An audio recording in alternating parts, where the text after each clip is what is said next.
Assalamualaikum warahmatullahi wabarakatuh. Teman-teman, pernahkah kita merasa bahwa waktu yang kita lalui berlalu begitu cepat? Apakah bumi berotasi lebih cepat? Ataukah kiamat sudah dekat? Urusan kiamat kita tidak perlu menduga-duga kapan ia tiba. Yang perlu kita persiapkan adalah bekal kita di kehidupan selanjutnya. Siapa yang tahu kemana perginya waktu? Kalau kata Albert Einstein, waktu berlalu ketika kamu bersenang-senang. Ya, seringkali kita tidak menyadari bahwa kita telah berlarut dalam kesibukan kita, bermain handphone, main game, asyik sama teman, padahal sudah berjam-jam kita habiskan. Lalu wajar kalau kita merasa waktu begitu cepat berlalu. Waktu adalah yang paling kita inginkan, tetapi yang paling buruk kita gunakan. Al-waktu anfasun la ta'udu. Waktu adalah nafas yang tidak akan mungkin kembali. Maka dari itu, mari kita perbaiki waktu kita dengan sebaik-baiknya. Rasulullah SAW bersabda, "La taqumus sa'atu hatta yataqarraba az-zaman, fatakunu as-sanatu kasyahri, wasyahru kal-jumu'ati, wa takunu al-jumu'atu kal-yaumi, wa yakunu al-yawmu kas-sa'ati, wa takunu as-sa'atu kad-darumati bin-nar." Kiamat tidak akan terjadi hingga waktu terasa berlalu begitu cepatnya. 1 tahun terasa seperti 1 bulan, 1 bulan seperti seminggu, 1 minggu seperti 1 hari, dan 1 hari seperti 1 jam, dan 1 jam seperti kedipan mata. Hadis riwayat Ahmad. Wallahu a'lam bishawab. Al-Imam Ibnu Hajar menyatakan bahwa pada akhir zaman itu manusia akan merasa waktunya akan semakin pendek karena disebabkan oleh hilangnya berkah waktu.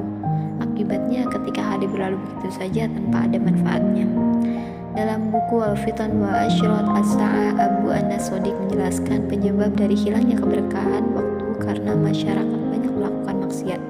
Iman mereka lemah, banyak orang yang memakan harta haram, korupsi, dan lain-lain.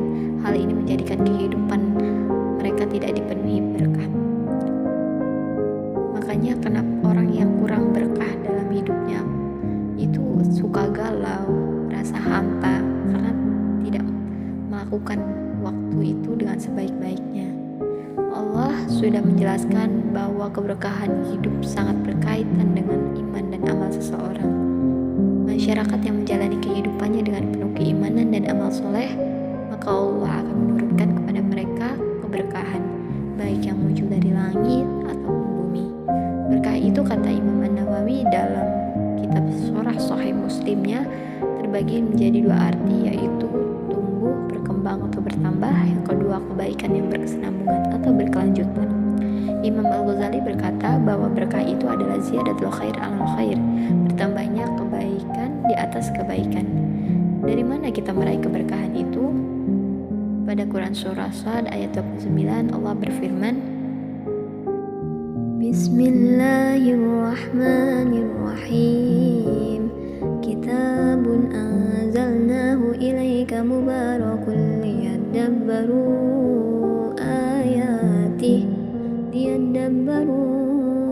ayatihi wa liyatadzakkara ulul albab.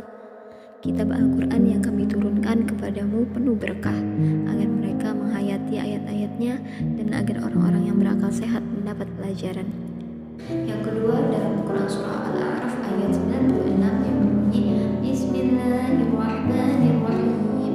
Walau anna ahlal qura amanu wattaqaw lafatahna 'alaihim barakatim minas samaa'i wal ardi walakin kadzabu fa akhadnahum bima kanu yaksibun. Yang artinya, dan sekiranya penduduk negeri beriman dan bertakwa, pasti kami akan melimpahkan kepada mereka berkah dari langit dan bumi. Tetapi ternyata mereka mendustakan ayat-ayat kami, maka kami siksa mereka sesuai apa yang telah mereka kerjakan. Maka jelas sekali bahwa Al-Quran itu adalah pedoman hidup kita. Maka kita munasabahi ayat-ayat Allah ini, firman-firman Allah untuk kehidupan kita ambil pelajaran itu. Kita munasabahi untuk menjadikan muhasabah diri. Lalu bisa kita ambil kunci berkah itu adanya dekat pada kebaikan dan kebenaran. Maka mari kita bersama-sama belajar dan mendekati hal-hal baik supaya Allah berkahi waktu dan umur kita sehingga kita menjadi pribadi yang lebih baik. Kita manfaatkan tenaga kita, umur kita, waktu kita, pikiran kita, harta kita, ilmu kita dalam kebaikan supaya berkah turut menyertakan. Berkah itu gak bisa kita ukur, tapi bisa menjadikan kita lebih bersyukur. Jangan salahkan setan kalau kita jauh dari Tuhan. Mari dekat pada kebaikan, kita manfaatkan waktu meraih